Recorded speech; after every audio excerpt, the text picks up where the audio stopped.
Okay mga Lods, isa sa mga mainit na balita today ay yung renewed na awayan ni Vico Sotto versus the Discayas. And ngayon, nadadamay na ang mga broadcaster na paminsan nag-interview sa kanila. So bibigyan ko muna kayo ng backstory dito. Okay, so ngayon kasi nagkakaroon ng silipan sa flood control projects.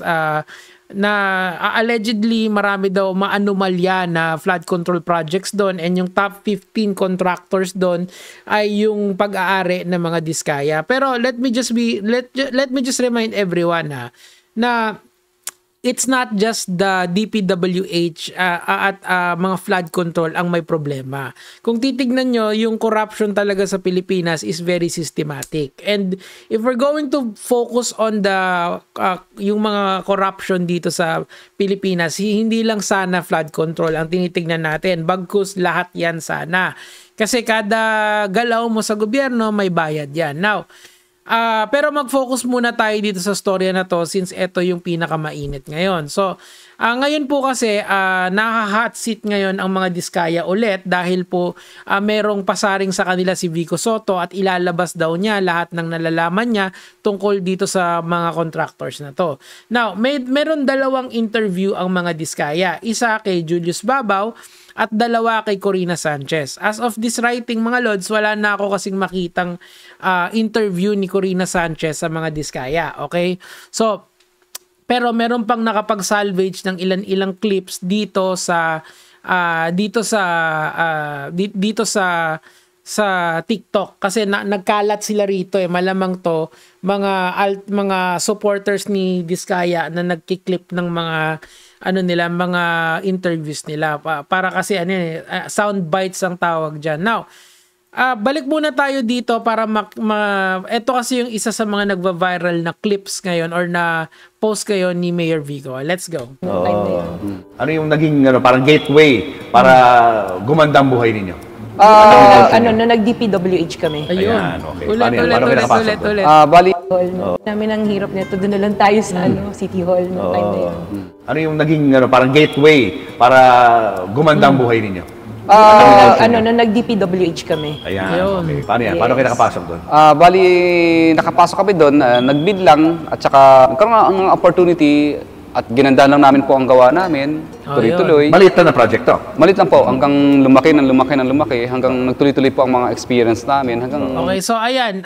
Umaamin naman sila mga Lods na gumanda yung buhay nila nung pumasok sila sa DPWH. Kasi nga, isa kasing magiging challenge mo pag ikaw ay isang contractor is yung kumuha ng projects. Pagka sa gobyerno ka, parati kang may projects. Pero sinabi nila, allegedly, yung mga gawa daw nila ay magaganda. Okay. For the sake of argument, I mean, meron naman kasi tayong tinatawag sa batas na presumption of regularity. Meaning to say, ang iisipin mo dapat yung mga contractors and yung mga government agencies natin ay gumagawa ng tama. So, dapat may regularity. Ngayon, kung may irregularity, idadaan natin yan sa due process na tinatawag. Okay? So, ngayon kasi, fina-fast track yung pagsilip sa mga contractor through doon sa isumbong mo sa Pangulo at yung mga privileges speech ng ating mga senador. Okay? So, katulad nung isang araw, merong speech si Pamphilo Lacson na sinabi niya yung mga katiwalian sa mga flood control projects. Pero, in fairness naman dito sa mga Diskaya, hindi pa natin alam yung specific na mga proyekto nila na palyado na kumakalat ngayon sa internet. Okay? Just to be fair, okay? Kaso ako, medyo naniniwala ako doon sa expose ni Vico Sotto. Pero that is yet to be proven. I think the courts are the best way to prove this, diba? Tingnan natin. Anyway, ituloy na muna natin to para lang makakuha kayo ng context dito na malupitan. Tuloy. Naging malalaki na po yung mga projects. Ano yung nakuha yun sa DPWH? Iba daming, sabi nga nila, madaming bidding, mag-editate, mga gano'n. Bid lang po. Paano kayo nakalusot doon sa bidding? Yung prices namin, lower than yes. Mga gano'n kadaming project yung sa isang taon? Noong time na yun, parang 10 yata, masaya na tayo. Parang dati noon, pag umabot na kami ng mga 50 million, Wow. Na maliliit. Na maliliit na programa. Parang 4M, 5M, parang accumulated. Masaya na kami. Oo. Pero nung tumagal-tagal po, parang overwhelmed din kami at minsan pangit din palang kumuha ng napakaraming maliliit. Ngayon, eto kasi yung problema dun sa mga sa ganitong klaseng editorial na to.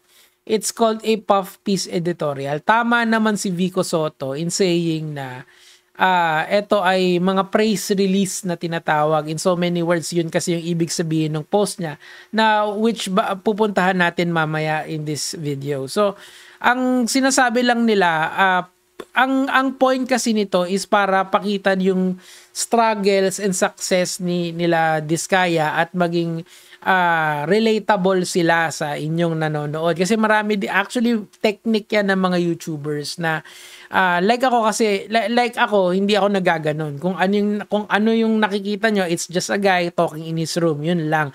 Pero there are some YouTubers or there are some celebrities na nag-e-effort sila linisin yung image nila sa'yo. Yun yung sinasabi ni Vico Sotto rito. Etong mga editorials na ganito are puff piece editorials, praise release in such a way para mapakita yung magandang side ng ini-interview nila. Hindi sila hard-hitting. Kunyari, isang magandang hard-hitting na palabas kung gusto nyong manood ng no BS na editorial ay yung kay Christian Esguerra, yung Facts First. Kasi talagang gigisain ka dun eh. So, walang script yun, walang format. Hindi katulad nung mga ganito. Kasi if you will look at it, tingnan mo yung, di ba, ang isang, yung branding niya nung election Ate Sara, di ba? So, I'm just saying sa inyo that ito yung isang nakita ni Vico Sotto. Now, having said that, siguro mas maganda since pakita ko rin sa inyo yung kay Corina Sanchez. Kasi si Corina Sanchez din, may dalawang interview siya. Ito, panoorin natin ng konti. So dito sa Salas, minsan end yan. of the So, UK, ito, inuwi niya. and this is from a TikTok account called Kaya na Dis, okay?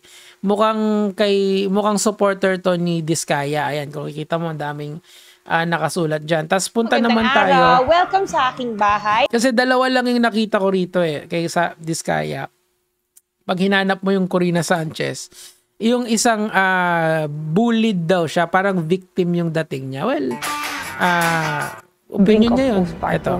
Parang nadidepress ako na nag-iisa ako. Yan. At mas nakakatakot pa ang nangyari sa baby mo. So, nung Yan. So, that is another... panahon na yun, ready. Again, to humanize the Diskayas. Kasi nga, during that... I don't know. Siguro para mas maging relatable siya sa mga Pasigueño. Pero, nag-prevail pa rin si Vico Sotto. Now, let's go to the Vico Sotto post. Okay? So, kasi yung Vico Sotto post is very controversial dahil kinall out niya yung mga journalist na hindi niya naman technically pinangalanan. Kaso kilala mo kasi yun since nandun yung picture ni Julius Babaw dito. Papakita ko lang sa inyo ha. Kasi some are saying na mali daw to pero it is what it is, sabi nga nila. Meron namang justifiable motives dito si Vico Sotto since ang pinaglalaban niya dito ay yung mga contractor kasi ito ng Pasig eh. So literal na public yung publiko yung in his mind pinoprotektahan niya. With these interviews again going viral, let's look at it from a different angle. Bago tanggapin ng kilalang journalist ang alok para mag-interview ng contractor na pumasok sa politika, hindi ba nila naisip, uy teka, ba't handa ito magbigay ng 10 million, okay? Not exact figure pero alam nyo na, okay? Well, para lang magpa-interview sa akin. So, ang allegedly, eto daw mga interview na to has bayad daw, okay? Well, of course, that would challenge the integrity of the interviewer kung binabayaran sila nung interview. Kasi nga, pagka ganyan, nagkakaroon ng press release or yung puff piece editorial na tinatawag. I know for a fact that there are many good and honest people in media who are disappointed if not angered at the practices like which undermine the integrity of their profession. Kailangan kasi unbiased ka or wala kang kinikilingan kapag ka ikaw ay journalist. In this case, many didn't do anything technically illegal, okay? But at the very least, it should be considered shameful and violative of the spirit of their code of ethics. Well, totoo naman talaga, it's not really illegal to accept kung totoo yung sinasabi ni Vico Sotto. Pero again, ang ano kasi diyan, ang magiging laban nila Corina Sanchez diyan, bakit ka nagbibintang? Where is the proof diyan? If totoo man yan, makakasira pa rin yan sa reputation namin. So, could there be any legal repercussions dito kay Mayor Vico? Ang sagot ko dyan, siguro, may justifiable motives naman siya. So, isampa na lang nila. Ganon yung siguro kung ako si Vico Sotto dyan. Pwede silang magtago sa gray area na hindi naman to journalism eh. It's more of lifestyle. Yun nga, puff piece editorial yung tawag dyan. Kailangan kasi ng sponsor pero wag na tayong maglokohan. They rose to national prominence as broadcaster and personality. Puhunan dapat nila yung reputation at kredibilidad. At sa ganitong kalakaran, ito rin ang reputasyon at kredibilidad na pinahiram nila sa mga corrupt kapalit ng, well, pera yung mukhang pera yan. Let's remember that corruption is systematic. Sabi ko nga sa inyo, di ba, nung simula nito, kasi nga, it's systematic. Okay, so kailangan daw i-break natin yung cycle, which is yun niya, kinall out niya yung mga journalists na according to Vico did something wrong. Pero in my opinion kasi mga lods, ako I kind of medyo naniniwala ako kay Vico Sotto. Sinasabi ko yung salitang medyo kasi may presumption of innocence naman lahat ng tao. Especially those people na nag-interview dito sa mga to. Pero kasi pinanood ko yung 1-hour video ni Julius Babaw. Ano talaga siya, puff piece editorial talaga yung dating niya sa akin eh. It's like humanizing yung mga Diskaya. And then yung kay Corina Sanchez naman, yung ilang clips na napanood ko, it seems to me that they are trying to yung interview was trying to repackage yung mga Diskaya. Pero ano na yan tapos na yan kasi nga nanalo na si Vico Sotto sa Pasig.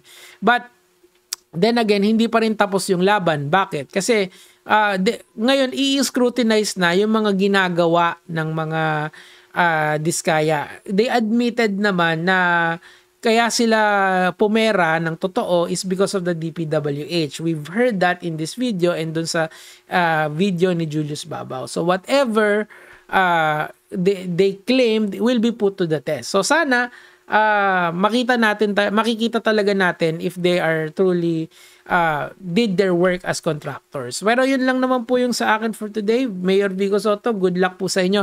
Mga lods nga pala, meron po kasi kaming place sa Pasig and sa Pasig din kasi ko lumaki. So technically, I think pwede kong sabihin na domicile ko ang Pasig. So yun lang naman po yung sa akin for today. Gege mga lods.